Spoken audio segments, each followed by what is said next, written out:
Welcome to AG's Ace.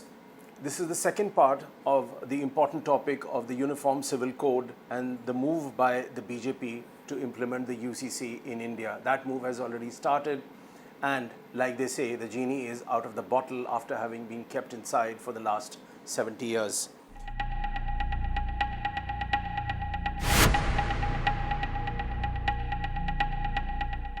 So the first question basically arises is that what are the reasons why there is opposition to a uniform law? Now, in October 2015, the Supreme Court said that a uniform civil code is essential in the country. Why? And I have to quote this, because separate laws for different communities cannot be accepted. That is what the Supreme Court said in 2015. Otherwise, every religion will say it has a right to decide various issues as a matter of its personal law. We don't agree with this at all. It has to be done through a decree of a court. That is what the Supreme Court bench said. Now in 2016, IM leader Asaduddin Owaisi obviously had to retaliate, and he said the UCC is not merely a Muslim issue.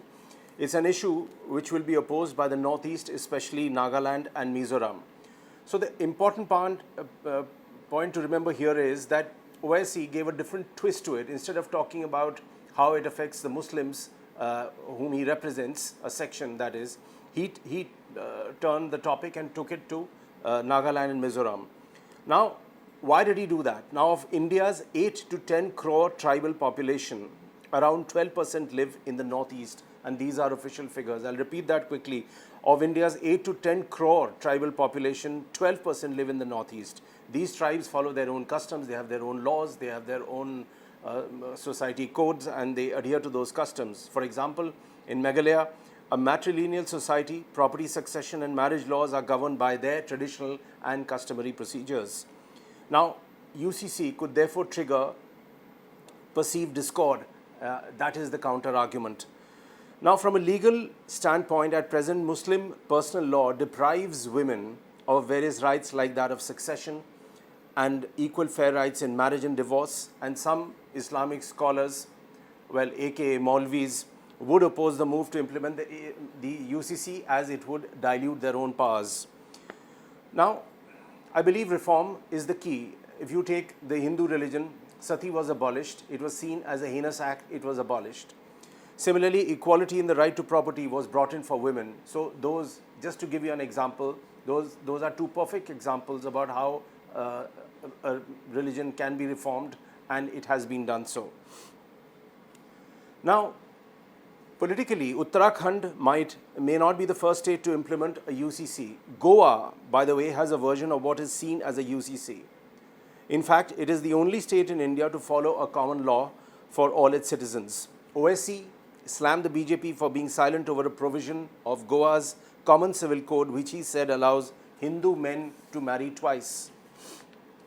Now, as per Goa Civil Code, Hindu men have the right of second marriage if the wife fails to deliver a male child by the age of 30. The BJP has the government in that state too, but they are silent over the matter, Owaisi said. So he obviously has done his homework and has come up with a point.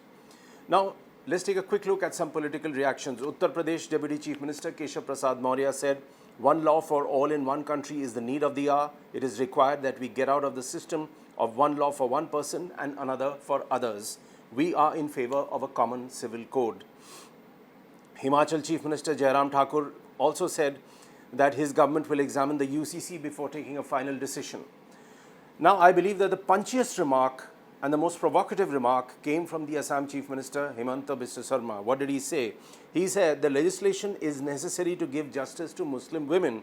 He said if the UCC is not implemented in India, the polygamy system will continue and men will be able to marry multiple times, therefore curtailing the fundamental rights of women. So he had a straight dig at the Muslim community there in Assam, and he obviously made a reference to the fact that polygamy is prevalent and it deprives women of their rights. So UCC would be just the perfect vehicle to stop this. Okay, now, so what is the way forward for the UCC?